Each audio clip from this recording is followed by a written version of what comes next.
बिस्मिल्लाहिर्रहमानिर्रहीम। यहाँ पर मौजूद जिसके लिए हम उत्तर प्रदेश के दिल आजमगढ़ और आजमगढ़ से चलकर हम यहाँ पर आपके बीच आए हैं, हमारे भाई डॉक्टर आसिफ सईद साहब, जिनके लिए हम आजमगढ़ से चलकर आए। मेरे भाइयों, किशनगंज की इस धरती पर, किशनगंज की इस सरजमीन पर मेरा कदम पड़ा है। मैं दिल से साथियों, दिल से मैं शुक्रगुजार हूं डॉक्टर आसिफ साहब का, दिल से मैं शुक्रगुजार हूं अपने छोटे भाई सरवर इकबाल साहब का, कि जो सरवर इकबाल ये मेरा छोटा भाई जब अलीगढ़ में गया था तो मैं सीनियर था इनका, और इनको मैंने बोलना सिखाया, इनको मैंने सिखाया, इनके दिल में मैंने हुब्बुल वतनी का जज्बा भरा, मैंने इनके अंदर इतनी सियासत भरी कि आज तक वो आदमी सियासत के अंदर लगा हुआ है। सरवर इकबाल खड़े हो जाओ, जोरदार तालियों से आप इनका इस्तकबाल करो मेरे भाई। सरवर इकबाल साहब, गुलाम सरवर साहब, मुरसलीन भाई निजामत कर रहे, मेरा छोटा भाई शहनशाह भाई, और अभी जिसने अपने गजल से आपके अंदर रगों में खून दौड़ाने का काम किया, सैफुल्लाह साहब। यहां पर मौजूद मेरे बुजुर्गों, मेरे साथियों, मेरी माओ, मेरी बहनों, मेरे नौजवान साथियों, जावेद आलमा तमाम हजरात की खिदमत में बड़े अदब से सलाम अर्ज करता है। और साथियों, इस दुआ से मैं अपनी बात शुरू करता हूं। भाई डॉक्टर आसिफ सईद साहब के लिए एक दुआ से मैं अपनी बात शुरू करता हूं कि तेरी हयात का हर लम्हा शादमा गुजरे, बहार सजदा करे तू जहां जहां गुजरे। साथियों, मैं बड़ा खुशनसीब हूं, आपको जानकर खुशी होगी,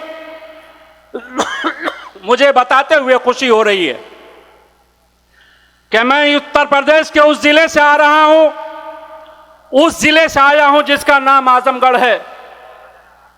आजमगढ़ के अंदर 10 विधानसभा की सीट हमने समाजवादियों के खाते में डाल दिया, एक भी सीट भारतीय जनता पार्टी के खाते में नहीं आई। मेरे भाइयों, आपको जानकर खुशी हो, आजमगढ़ में 2 लोकसभा की सीट दोनों समाजवादियों के खाते में डाल दिया, एक भी सीट भारतीय जनता पार्टी को नसीब नहीं हुई।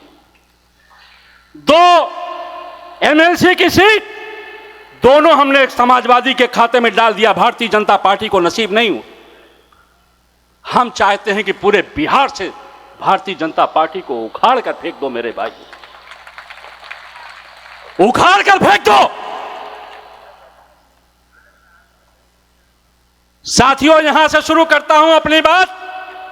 भाई आसिफ साहब के जज्बे को सलाम, कि दीवाने को हरगिज तुम दीवाना ना कहना, दीवाने को हरगिज तुम दीवाना ना कहना, दीवाना बहुत सोच कर दीवाना बना है, दीवाना बहुत सोच कर दीवाना बना है। दीवाने को दुनिया की नजर देख रही है, दीवाना न जाने किधर देख रहा है। ये दीवाना, इसको अल्लाह ने रोजी दिया है, रोटी दिया है, कमाने का जरिया दिया है, और खुद एमबीबीएस की डिग्री लेकर आया। यह ऐशो आराम की जिंदगी गुजार सकता था, लेकिन इसके अंदर अगर अल्लाह ने जज्बा दिया है, आपकी खिदमत करने का जज्बा अगर अल्लाह ने दिया है, तो उस जज्बे के लिए तहज्जुद के अंदर दुआ करो कि उसका यह जज्बा अल्लाह सलामत रखे। आप सपोर्ट दो उसको, आप सपोर्ट दो उसको। 1-2 जख्म नहीं, सारा बदन है छलनी, 1-2 जख्म नहीं, सारा बदन है छलनी। दर्द बेचारा परेशान है, कहां से उठे। 28 साल से 98 के अंदर मैंने अलीगढ़ मुस्लिम यूनिवर्सिटी छोड़ा था, 98 से लेकर मेरे भाइयों आज 2025 चल रहा है। इसीलिए दौड़ रहे हैं कि कहीं से कोई अल्लाह ताला पैदा कर दे। जितने अब तक हुए सबका साथ दिया मेरे भाइयों। जितने अब तक हुए लोग मुसलमानों के नाम पर शोहरत हासिल की, मुसलमानों के नाम पर सीट हासिल की, मुसलमानों के नाम पर दौलत हासिल की, लेकिन मुसलमानों के लिए जब वक्त पड़ा कौमी सानहा हुआ, जब कौमी सानहा हुआ, जब बाबरी मस्जिद शहीद हुई, किशनगंज की सरजमीन से बोल रहा हूं, किशनगंज की इस पाक सरजमीन से आपसे कह रहा हूं कि जब कौमी सानहा हुआ, बाबरी मस्जिद 6 दिसंबर 1992 को शहीद कर दी गई, और यह कहते हुए मुसलमान बंबई से निकला था कि हमारी मस्जिद को मत शहीद करो, हमारे साथ न्याय करो, हमारे साथ न्याय करो, तो बंबई की पुलिस ने गोलियों से छलनी कर दिया, उनके घरों, उनके कारोबार को जला दिया। वहां एक मेंबर ऑफ पार्लियामेंट था, एमपी था, सुनील दत्त नाम का एक एमपी, बंबई से एमपी था। उसने कहा, ए किशनगंज वालों, आज सुनो, तुम्हारी सरजमीन पर तुम्हारे आदमी की दास्तान बताने आया हूं, गैरतमंद पैदा करो,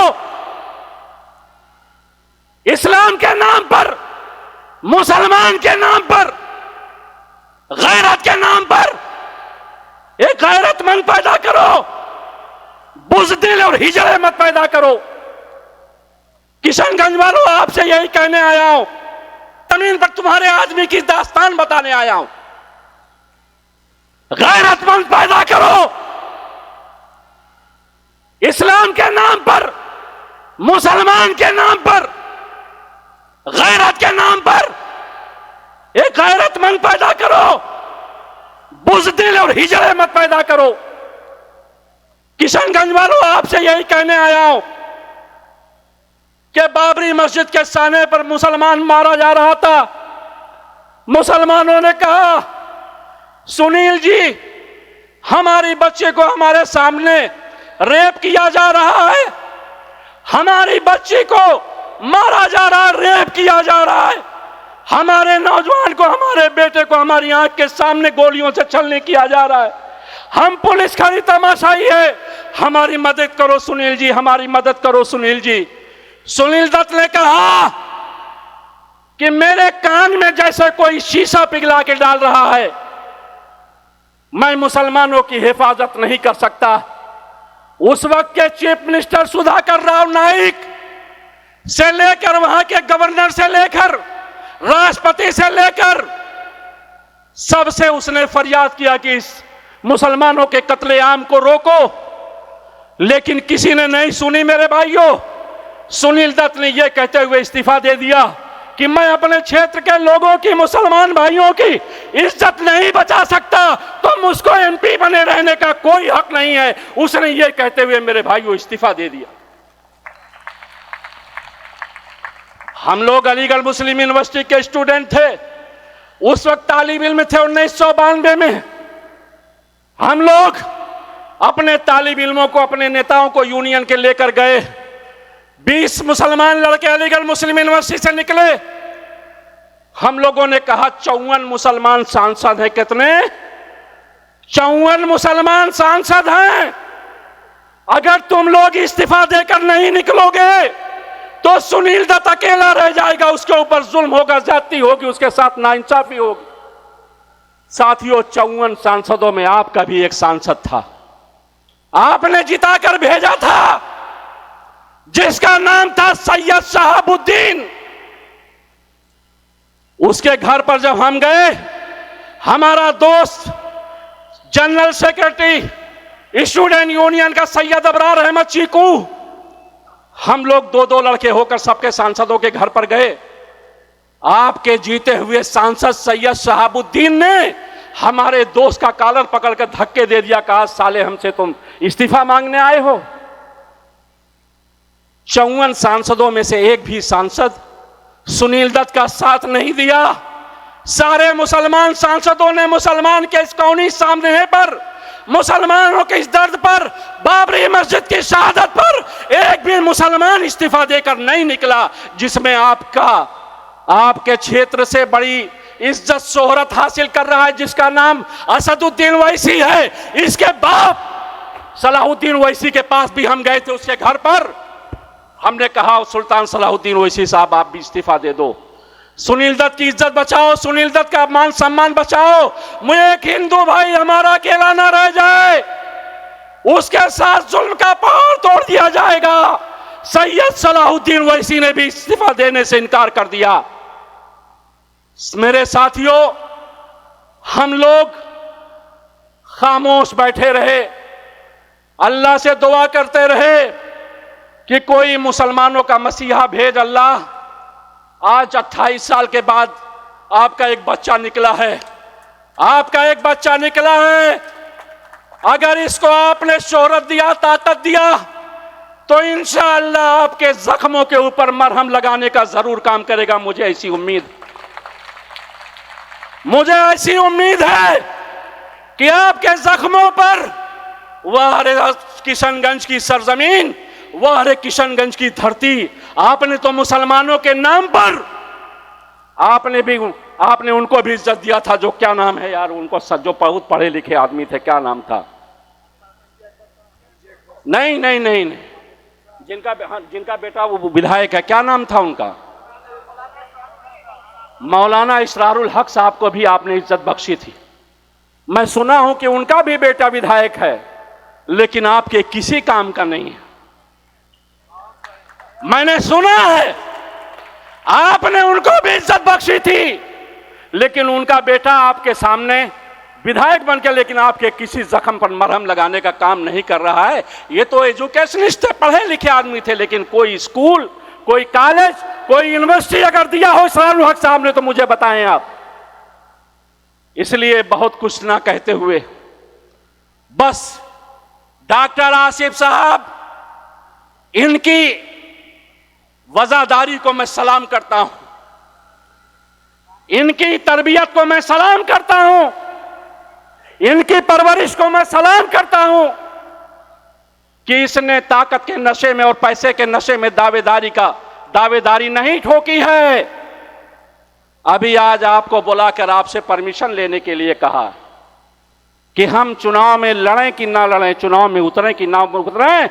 मेरी समझ से एक बात आई है मेरे भाइयों कि आप लोग खड़े होकर ये ताली बजाकर ऐलान करिए, लो सैफुल्लाह, लो साहब भाई, लो तुम चुनाव, खड़े हो जाओ मेरे भाइयों, खड़े हो जाओ, खड़े होकर ऐलान करो कि साहब भाई, साहब सही साहब, आप चुनाव लड़ो, दाने कदमे सुकने, हम हर तरीके से आपके साथ खड़े हैं। ये ऐलान करो मेरे भाइयों, ताली बजाकर ऐलान करो।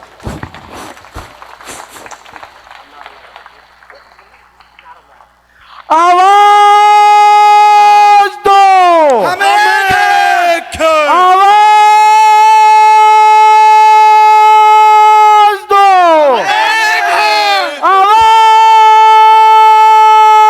दो। साथियों, आजमगढ़ की धरती से मैं चलकर आया हूं और एक भी सीट भारतीय जनता पार्टी के खाते में नहीं थी, न तब न अब। मैं चाहता हूं कि बिहार से भी सफाया करो, धोखेबाजों का भी सफाया करो, भारतीय जनता पार्टी के दोस्त नीतीश कुमार का भी सफाया करो। यही कहते हुए मेरे साथियों, आपसे दुआओं की अपील करते हुए, आपसे सैफ भाई के लिए,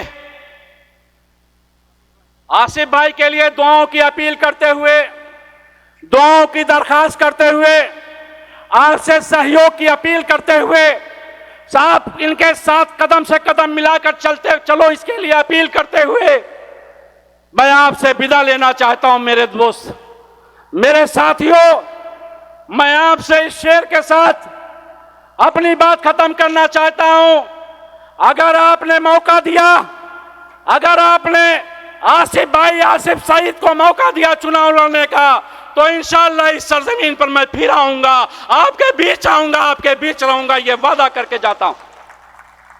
बस इसी शेर के साथ मैं अपनी बात यही खत्म करना चाहता हूं। यहां के फूल में जो ताजगी है, रौनक है, यहां के फूल में जो ताजगी है, रौनक है, किसी भी फूल के हिस्से में आ नहीं सकती। यह सरजमीन है बहादुर वतन परस्तों की, यहां की खाक कोई खाक पा नहीं सकती। बहुत बहुत शुक्रिया दोस्तों, खुदा हाफिज, जय समाजवाद।